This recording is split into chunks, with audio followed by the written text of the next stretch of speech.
Alright, you hit play? You hit record? Alright, so Daniel. Daniel lived a long time ago during the period of the exile.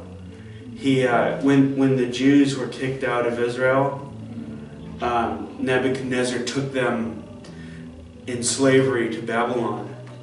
And Daniel was one of these guys, and he was trained in the schools of Babylon. And he was a real smart guy. Real smart guy. But one day the king of Babylon decided he was going to go kill all the smart people. And so Daniel's like, what's up? This isn't cool. And so he went to the king and said, well, why are you going to kill all of us? And he said, because I'm mad at the wise men. Because they told me they could tell me what my dreams meant, but they couldn't even tell me what my dreams were. And so Daniel said, just give me a day and I'll talk to you about it. So in the night, God gave Daniel a vision of what the king's dream was. And so the next day, Daniel goes up to the king and says, this is what your dream is, and this is what it means. Daniel interprets the dream for the king, and the king's super impressed.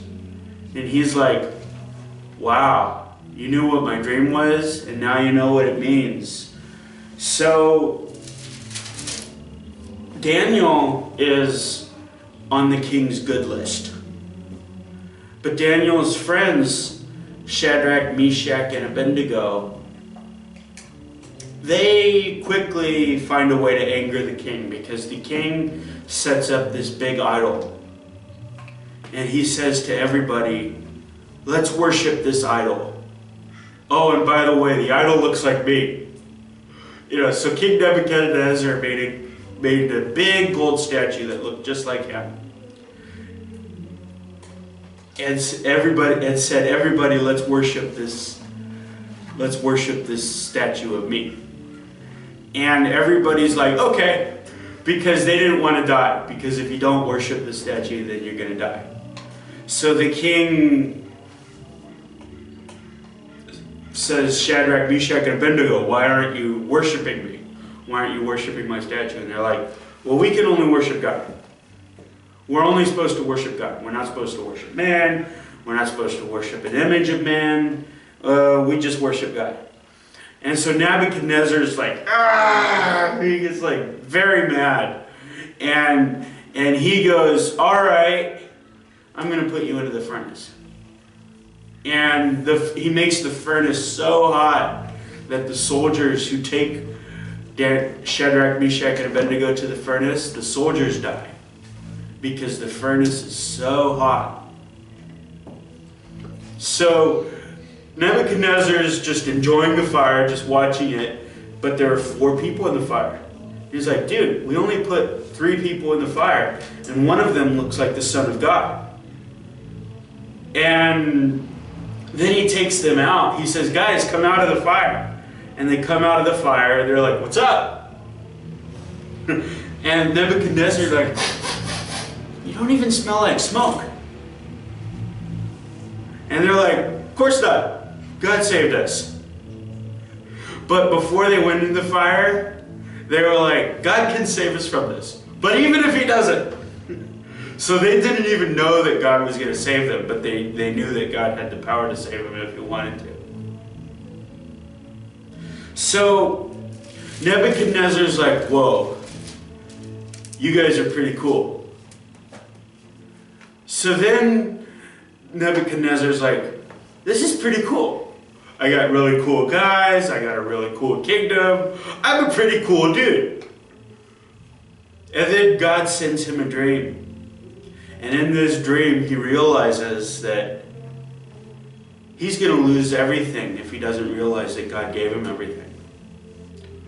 But then a year goes by and he's like, you know what? I'm a really cool dude. And instantly, He loses everything. He just starts going psycho.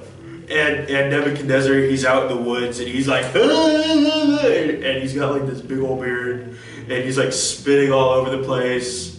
And Nebuchadnezzar finally realizes that God gave him everything, and so he gets his sanity back. So Nebuchadnezzar realizes that Daniel is right, that he knows who God is, and Nebuchadnezzar actually writes a chapter in the Bible and says, don't nobody mess with the gods of the Jews, because they can tell us what the future is. And then Nebuchadnezzar dies. But his son, Belshazzar, saw everything that happened to his father. But Belshazzar is like, I want to throw a party. And I want to worship my own gods. And I don't care what I saw happen to my father. I'm going to do my own thing. So he takes, like the jewels from the temple of Jerusalem. And he just starts having wine with them and just starts having a party with these jewels that he's not supposed to. And so all of a sudden this hand appears out of nowhere, this big old hand, and it starts writing on the wall, many, many tekel farsin. And he's like, whoa, it's a hand out of nowhere, and it's freaky. And he's like, and I don't know what it means. What does meaty mean? What does tekel mean? What does farsin mean? Who could ever read this? It's in Hebrew. It looks like chicken scratch. And so he's like, I'm going to promote to my vice president whoever can read this writing. So Daniel shows up, and Daniel's like, dude, I can read that. I know what that means. And he's like, God's mad at you. He's going to take the kingdom away from you. And the guy's like, oh, okay, I'm going to promote you to vice president. And Daniel knows that the kingdom's going to be destroyed, so he's like, no, I don't want to be vice president. In fact, I like being anonymous just the way I am. But the king's like, you're vice president. Well, that very night, the kingdom was taken away, and Belshazzar was killed. So Darius is made king. So the Persians come in. And I forget offhand if it's Xerxes or Darius. Darius. So Darius is now king. So this is the third king that Daniel has to help out. Now Daniel's like, okay, I'll help this guy out now. So the new king has a dream. And the new king's all freaked out about this dream. And he's like, I don't know what this dream means. So Daniel shows up and says, okay, you had a dream. And in your dream you saw a head of gold and that represented Babylon. You're like a really good kingdom. After that, you've got a chest that was made out of silver in your dream. And that's going to symbolize this Medo-Persian Empire, the Persian Empire, modern day Iran. After that, there's going to be a belly that was made of bronze. And that's going to symbolize Greece. And then after that, you're going to have legs of iron, real strong. And that's going to symbolize Rome. And then you saw toes. And the toes were made out of clay and iron mixed together that are partly weak and partly strong. So after Rome, you're going to have a bunch of little kingdoms that are, they've got some real strong parts, but then they've also got a lot of weakness in them. So in this dream, Daniel's like, dude, this is like the next 400 years in the future plus. And so God was able to interpret the future to Daniel. And then Daniel goes through a whole chapter where he talks about Greece and how Greece is going to take over the world. And that would be like me telling you today, okay, Guatemala is going to take over the world. And you'd be like, dude, Guatemala is like nothing. But in Daniel's day, Greece was like nothing. And so then, Daniel's like, I'm tired of being a slave. I don't want to be a slave anymore. I want to go home. God, I want to go home. And so the angel Gabriel comes to Daniel. And Gabriel says, you're going to get to go home. But not after 70 years. You're going to go after 70 times 7 years.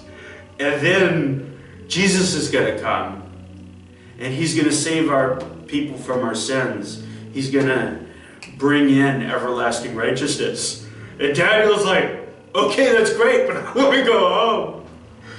But Gabriel's like, sorry, dude. Jesus is going to come in 490 years after the decrees issued to start the temple in Jerusalem. And Daniel's like, yeah, it's great, but what about me? Anyways, Daniel gets some other visions about big wars, world wars between southern kingdoms and northern kingdoms. And he gets visions of the end times. He sees how the angel Michael comes to him and says to him there's going to be a time when everybody's going to rise from the dead. And some of us are going to go to everlasting bliss. And sometimes people are going to go to everlasting punishment. And then Daniel's like freaked out. And he's like, that's a scary dream. I don't want that to happen. And Daniel's like, when's this going to happen? And then the angel says it's going to happen in a times and a half a time. And Daniel's like, okay, what does that mean? And then the angel says, that's not for you to know. And that's the story of Daniel in a nutshell. Austin, if you want to hit the